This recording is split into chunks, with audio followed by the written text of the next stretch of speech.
Ja. 5, 4, 3, og så får vi det første blink.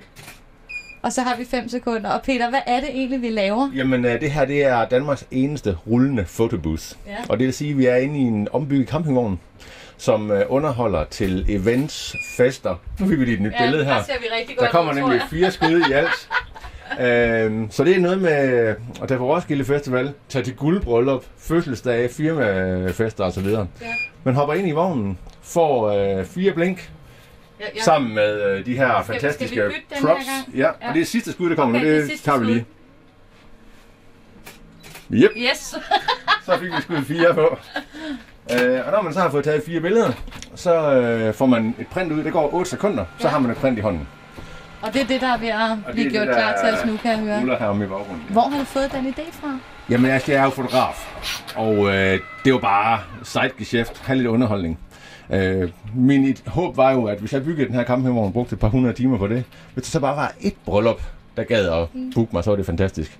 Men det har bare eksploderet. Så jeg er til Roskilde Festival, Distortion Festival, julefrokoster, sommerfester over hele landet. Så det har været en kæmpe succes, og alle elsker bare at få besøg af den her fotocamper.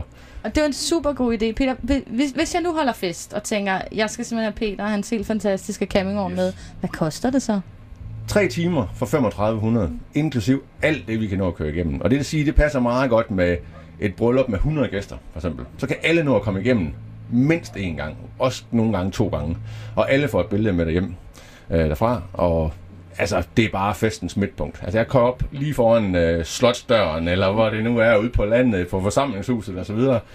Rød løber ud, og alle folk ind og ud, og der er bare kø i stive 3 timer til at komme ind her. Men 3500, det er simpelthen bare det billigste, sjoveste underholdning, du kan købe det til. Altså, jeg er nødt til at spørge dig, så garanti for at se fotogen ud på det, eller? Altså, det er der, vi har remedierne. Hvis det nu ikke er så godt, så... Er de klar nu? Skal vi have lov til at se, hvad vores slutresultat er? Og jeg kan se det med logo og det hele, hvis du vil holde det, så Rasmus skal se. Vi har sommerkaravanen og The Photocamper på som logo i dag. Og der kan man så selv, inklusive prisen selvfølgelig, få sit eget logo på, få sin egen tekst på, og så videre. Så det er jo også en super god idé til firma-events, tænker jeg. Altså, jeg bliver egentlig... Altså, det halvdelen af det eller mere, det er firma-events, der booker mig som reklame. Så står vi og det må sige, det er et postkort, som alle de sætter op på køleskabet.